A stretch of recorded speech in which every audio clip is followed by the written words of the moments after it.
Welcome to Film 360, the Full Circle Film Show. Today we've got a show that I think is going to cover some topics that people just don't talk about enough in the film world. So sit right there and enjoy Film 360.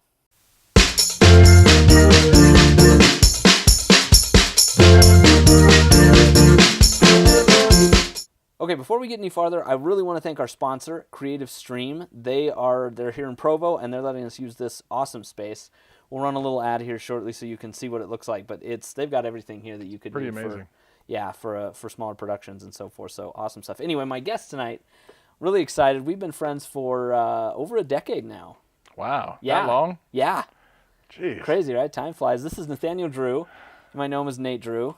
He is in, I would say, just about every corner of the film world here in Utah. He is an actor. He's a musician, a composer, a boy. I mean, all of his titles. A philanthropist and enjoyer of life. Thought you were going to say philanderer. Philanderer. I'm really glad he's not that. His wife's great. So, real quick. Wait, what?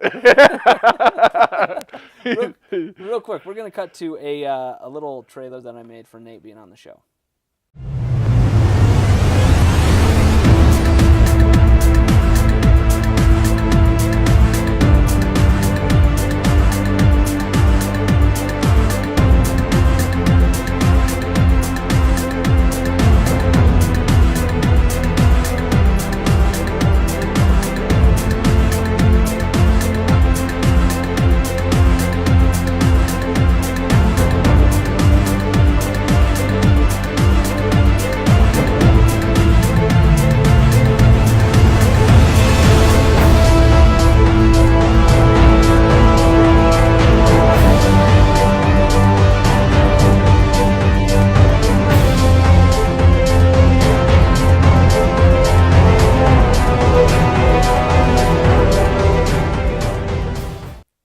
Wow. I'm impressed. He wrote the music for that. Well, he adapted the music for that video as well. So, anyway, we had a conversation a few days ago, and it was pretty enlightening. So I want to kind of continue that conversation. I feel like this is something that we need to hear more about, and that is getting money for your production. So do you want to just talk a little bit about what you're doing these days and kind of why you're qualified to have this discussion? So right now I'm doing a lot of filming and content creation with a lot of really rich folk. So we've recently represented a guy named Kai-Fu Lee, who's kind of the Bill Gates of China, with a New York Times bestselling book campaign, which we also did a lot of different content creation for. We've represented a lot of very multi-millionaires. We've created 96 consecutive New York Times bestselling book campaigns, but our focus isn't actually the books. Our focus is on the business itself, because a book is more like a glorified business card, and what that allows you to do is to create more business, and that has a lot to do with a lot more content creation. Again, that content creation is a more advanced version of a business card, but when you get into business and interacting with very rich people and understanding what they're looking for when they invest into things, it's a pretty important thing when you're looking for investors in a film.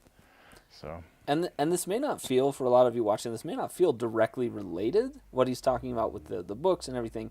It may feel kind of a couple degrees away from film, but from after our conversation, I realized more and more it's the same the same people that you're trying to reach. Just it's about what they like. Investing's investing, right? Yeah.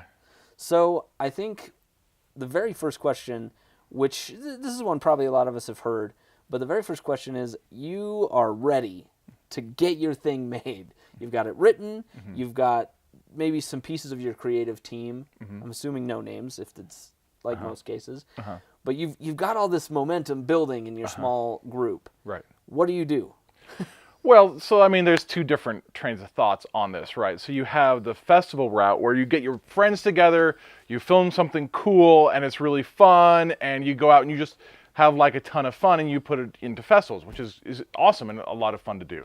But then there's the more serious route where it's, okay, we're actually going to get this in front of a large audience. So now what do we do? So Brian and I were talking about this. My very first suggestion is let's secure some funds so that you can get the right package together. That means for an investor, what they're looking for is a picture that you can paint, a very vivid picture, so that they can see not just who's involved in the film, including actors from Hollywood, hopefully, but also what are the numbers? What is it going to cost line by line? How much, where is it going to be distributed? What kind of funds will actually come in when you release it? What are you going to be spending on marketing? Like, what is this big picture of what you're creating? And if an investor can get excited about it, this is a sales job, right? This is marketing and sales 101. How do you get someone excited about what you're doing? Well, you've got to make it real. You got to show them, yeah, look, I have $50,000 in escrow. I went out and I got this main actor from Hollywood, so that now we're completing this package of, we know what we're doing. We can show you exactly what we're aiming for, and here's the returns you're going to get, because this is not about your film necessarily. This is about how they view your film. What do I get as an investor? What do I get out of this? Cool, I get to be attached to it. And I've seen a lot of, social media, Kickstarters and things like that, where they say, hey, you get your name as a producer on this film. That's kind of getting tired out a little bit. Some people still kind of are like, oh, cool, I can be called a producer on this film, cool. But most people, especially high-level investors, don't really care about their name being a producer. They care about, what is this film? What is it going to be doing? Who is it going to be reaching? How much money am I going to be making from this? And how deeply am I going to really feel what this movie is? And if you can hit those points with them, they're going to be an investor in your film. I think something that was never explained to me well is the fact that what you're putting together is a business plan with, I would say, a greater degree of emotion attached to it. Yes, it's a business plan. You have to show the numbers. You have to show all that. But you also have to get them emotionally invested. If you can do that with a regular business, great. But people are less likely to get emotionally attached to, sprockets or whatever it is that they're building. But a movie that has potentially a social impact, that's a whole different story. And that's something you talked about too, is the social impact. Yeah, so this is true of any business. If every single business, there is a root effect that you have on society. It doesn't matter if it's a sprocket. If you're creating one of those little things that goes on a tripod, that is helping someone do something better. It has a social impact. And so a good business is going to say, what are we actually doing to help other people? What are we doing in society that helps people out? And so you have to think about, in your film, what am I doing in this film that is actually going to be helping people out? How am I improving someone's life from this film? There are some films, you'll notice, if you watch a very depressing movie that I've seen over and over and over and over again in the festival circuit about suicide, if it ends on a note that's just really sad and depressing, nobody's going to buy it.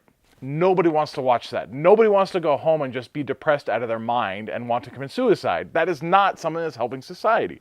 So what is your film actually doing to help someone? Now, you can look at something like Requiem for a Dream, where it goes to the end possibilities of getting into drugs and these horrific things, and you say, well, that actually does help society because it shows you these are the horrific things that can happen if you do drugs, so I'm not going to do it. So that actually has social consequences that are actually very positive. There are some, look, if you're making a film right now and you don't know how this is helping anyone else, you've got to go back to the very beginning and say, okay, why am I doing this film? What is this actually doing for society? And if you can really, in one sentence, name how this is helping someone, then you can start to figure out who it's helping. You can start to figure out who the different types of investors that you can approach, because this is the same thing as marketing and sales in any other business. You've got to identify who it is that you're actually helping. And the person you're helping the most is probably going to be your biggest investor. And just fun, uplifting, these are good words to attach into a definition, into this statement of sentiment, I guess you might call it. But it's not enough. You need more. You need I think a sentence. You should be able to put it into a very simplified version. Yeah. Yeah. Let's see if I can remember. We just filmed some videos for a guy who helps multi-million-dollar businesses become billion-dollar businesses, and he says you don't want a mission statement, you want a purpose statement. So what is the purpose of this film? What is this film doing? Not the mission, the purpose. Excellent. Okay, we're gonna just take a minute right now. We're gonna give a little shout out to Creative Stream again for letting us film here. So we're gonna roll a quick commercial.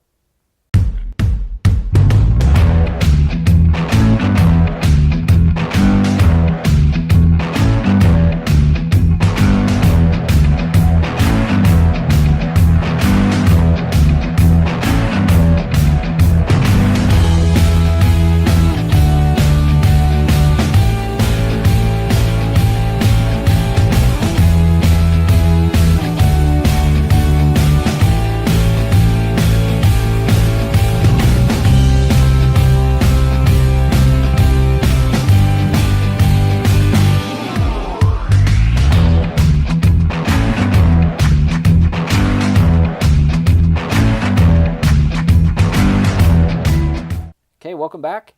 I think this is a great starting point for anybody. This business plan that you're talking about building, some of these pieces. So let's say you've got your business plan now. You've got it in hand.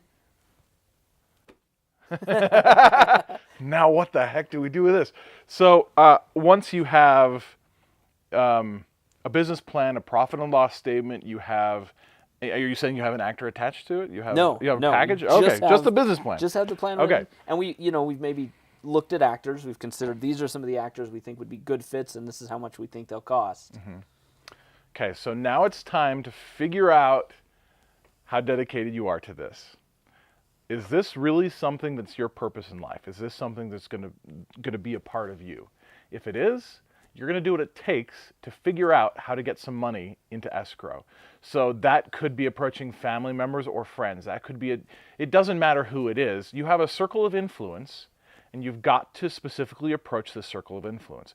You may have a house you have escrow, and you may have credit cards. I know several people who have built businesses from 0% credit cards that have made massive multi-million-dollar businesses just from these little credit cards. You've got to figure out how to get some capital. And you put that capital into escrow. You don't have to touch this money. In fact, you can have that as fluid as you want, and you can put it back into your house. You can put it back into whatever. But you've got to have money so that you can show an agent of an actor and say, look, we've got this money. This is the actor we want for this.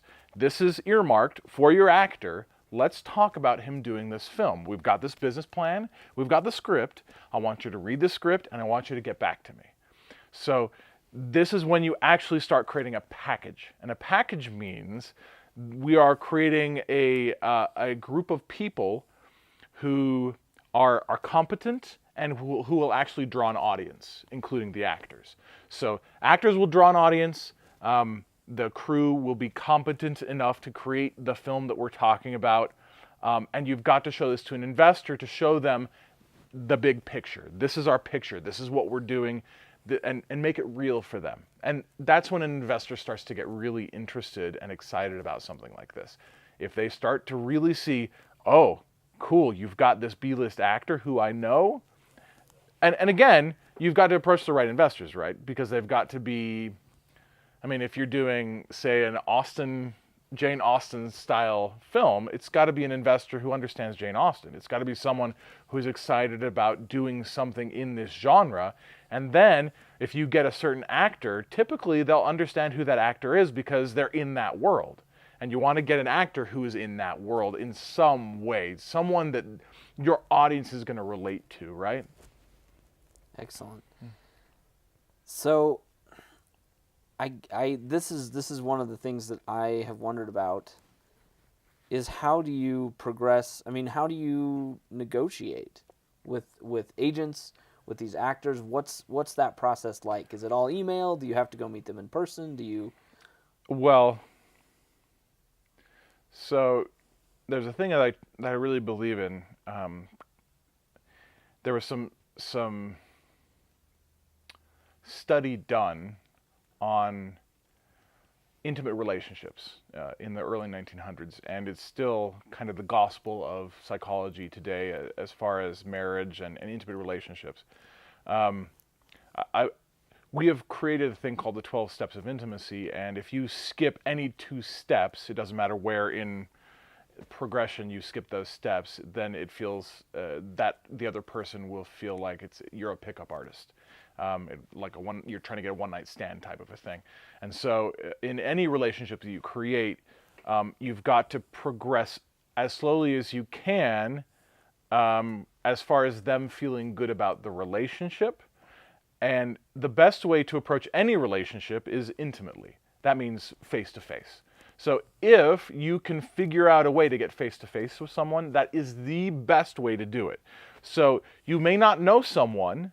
You may figure out that there are other people who... There are apps that will actually tell you on social media if you have... So if you're looking for a specific agent or specific actor, you can actually figure out who of your friends on social media knows those people, and you can figure out how to get an introduction. So once you have an introduction, as fast as you can, figure out how to get as intimate with that person as you can. So if that means getting a phone call and then flying out, great. That's a great way to do it. But get as intimate as you possibly can with what you have. Again, I recommend highly sit right down in front of them, eye to eye, and you can talk about it. That is the best way to influence anyone. Something that came up last week, and this is going to come up a lot, I think, on this show, is networking. It seems to me that networking is the key because networking will open doors for you, so you have to be a good networker. In fact, I've studied the 12 steps of intimacy just a little bit. I mean, very, very little. And I recommend any filmmaker should get acquainted, at least on a very primary level, with that because it is the key to good networking. It's the key to good, not just getting investors, but it'll open all kinds of doors. It's relationships. Yeah. In your life. I mean, not just... And you can have a general relationship where you have masks on. It's a very skin-deep relationship, which is fine. Those type of relationships don't typically yield the type of investment that we're looking for here. You really want to have a connection. So Michael Ovitz, he basically owned 70% of the actors in Hollywood for many years. He was an agent who rose and created his own agency. He owned Hollywood. And he told stories of he would research an actor so much that there was an actor, I don't know who it was, Sean Penn or somebody, and he researched him and he realized that he loved NASCAR. And so he didn't know anything about NASCAR, but he went and he researched NASCAR so much that he could have an in-depth conversation about NASCAR with Penn so that he could just have this really intimate thing with him so that he could persuade him to be his agent. That was his thing. I am going to get to know this guy as deeply as I possibly can. If he is... if you figure out that an actor is totally involved in the NBA, for example, and his team is the Cleveland Cavaliers, if you can go in, watch some games, do some research, figure out, oh yeah, it's terrible that LeBron left for the Los Angeles Lakers, but now they have these guys, and you can have a conversation with them on that level about their favorite topic, you're going to persuade some people.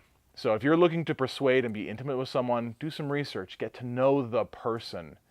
And I guess the next step is make sure you don't argue with them. That's what we were talking about before the show, right? Oh, absolutely. I think that's one of the most important steps of good networking is you have to let a lot of your biases and prejudices just kind of mellow, at least, if not just kind of let them go. Because you're going to network with people who think completely differently than you do about everything imaginable, even things that you don't think anyone could possibly think differently on. So yeah, I I do think that's more, especially where egos, big egos are, I don't know, they're a part of anything where big money's involved. But with film, there's a dual ego. I feel like there's the creative and the monetary ego that get involved there, which can really. By the way, so for example, if you want to get in with Brian, We can start talking about comic books. We can start talking about superheroes. We can start talking... Mostly the movies. But Mostly, but he likes the cartoons too. That's true. His kids especially like the cartoons. And we can talk about doing potty videos with Thor. Oh my gosh! I didn't put that in your reel. He played Thor in the potty training video for my kids. You can go check that out. Superhero Basics potty training. Oh boy! That's on me. Okay. Well, I feel like this is probably the single most neglected part of filmmaking is what we've talked about here. Nothing in my film school really prepared me for this in-between part. Right. Full-scale production I can handle. Writing the business plan I can handle. Right. But this kind of in-between stuff, it's like The Secret, right? And I think we've maybe rolled back the curtain just a little bit on the process. So getting back to basketball, NBA, I love the Jazz, by the way, if you didn't know this. After the game, Doc Rivers, who's the coach of the Clippers who we were playing, we beat the Clippers. And he was talking about it was a rough game. It was very hard-fought game. And I can't remember what one of the reporters said, but he was talking about how difficult it was. He says, of course it was difficult. That's why we do this. It wouldn't be as fun if it weren't that difficult. We wouldn't be pushing for this. And it wouldn't make any sense for us to be playing basketball if it weren't something that was challenging for us. We want the challenge. We welcome the challenge because it's more fun that way. And I'm telling you right now, welcome the challenge. Get into this. Have fun with it. Welcome the challenge of figuring out who you want in your film. Don't just go with local guys. Local guys are good. There are some local guys who, if that's your A-list person, that's great. There are a few local guys who are actually in Los Angeles who you could get into your film, who actually do have some of this pull. But get someone who is actually in the genre of film you're looking for and has an audience that you can pull from and figure out how to get into their heads and get them. Accept the challenge. Challenge accepted, right? There's two stories that I love. One is Dennis Hoffman when they approached Dustin him Hoffman? to be my head's not. Anyway, when they approached him to be Hook, and they could have done anything. But they knew that he really liked costumes. They knew that he really liked fun, cool costumes. So they didn't tell him much about the movie. They just showed him what he would wear. And he was done. He was sold. Yeah. And he was fantastic. And then the other story is actually based on that story. I was working at a summer camp, Aspen Grove. Nate worked there too once upon a time. And I knew I wanted this one guy to be my villain in my movie. But I didn't think he'd want to do it. So I wrote the script, and in the first page, the villain said all these things that I knew this guy would just eat up. And he didn't finish the first 2 pages, but he came to my room and said, "Can I be this guy?" Yeah, I mean, seriously. Yeah. And it was a silly short film just for fun, but it matters. Paying attention to what people want and what people need. Yeah. It matters, and it can make a huge difference. I've seen these short films, and they're fantastic. He actually scored that film. No, you scored it. Oh, I just kind of arranged it. Yeah. He took a rather. It was really good, though. What you wrote was great. We started with some nice themes, I think. So, awesome. Okay, well, Nate, thank you so much. Yeah. Nate is actually, again, he's acting, and so just a little plug for my series, which just went up on Amazon Prime. It's called Phoenix Inc., as in Incorporated, and Nate's actually repping over here. You want to show? Oh yeah, heck yes. I will do a Superman here, except I'm not actually going to pop my buttons, because that's just weird.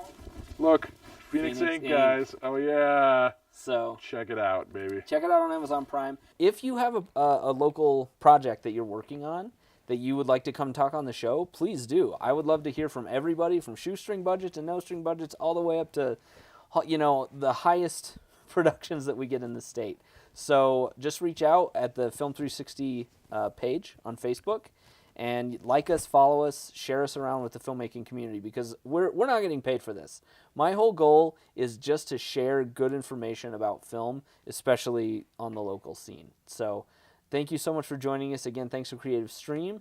And, Nate, thanks again for joining us. You've been amazing. You're welcome. Film 360. Hey.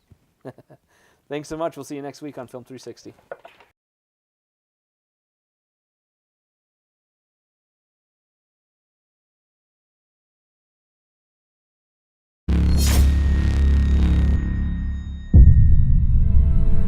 This is Phoenix Incorporated, where the afterlife comes early. What exactly is it that you're offering?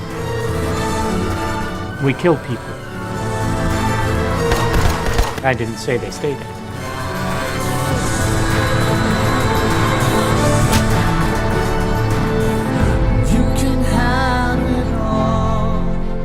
That's what we're here for at Phoenix Incorporated. We ensure that when you're consumed by the fire, you're reborn from the ashes as the man you want to be. Please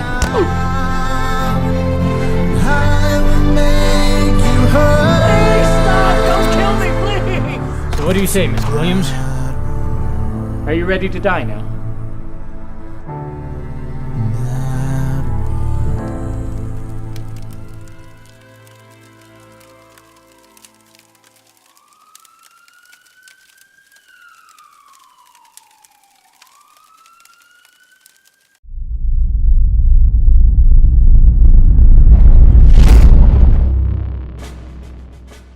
There's a lot you need to learn to become a superhero, but one of the most important lessons is to use the potty. This is a definite must for anyone who wants to be a superhero.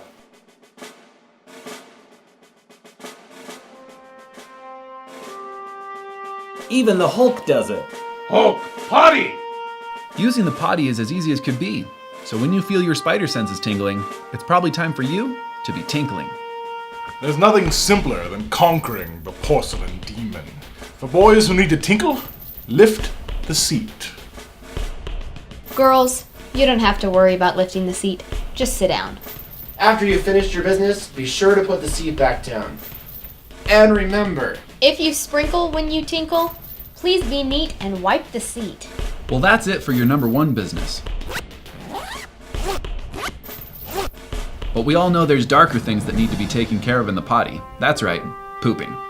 If you're dropping a Hulkbuster into the potty, there's an extra step that has to be done. This step is actually the same for girls, number 1 or number 2. If you don't want a Thor bottom, you bet your Asgard you better wipe down there. Just take a little toilet paper and wipe. It doesn't really work with my suit, but you get the idea. and remember, after you've done your duty, you're not done yet. Hulk, flush! That's all there is to it. Good luck with your potty training. And remember, real superheroes always wash their hands. Hulk, smash! Germs!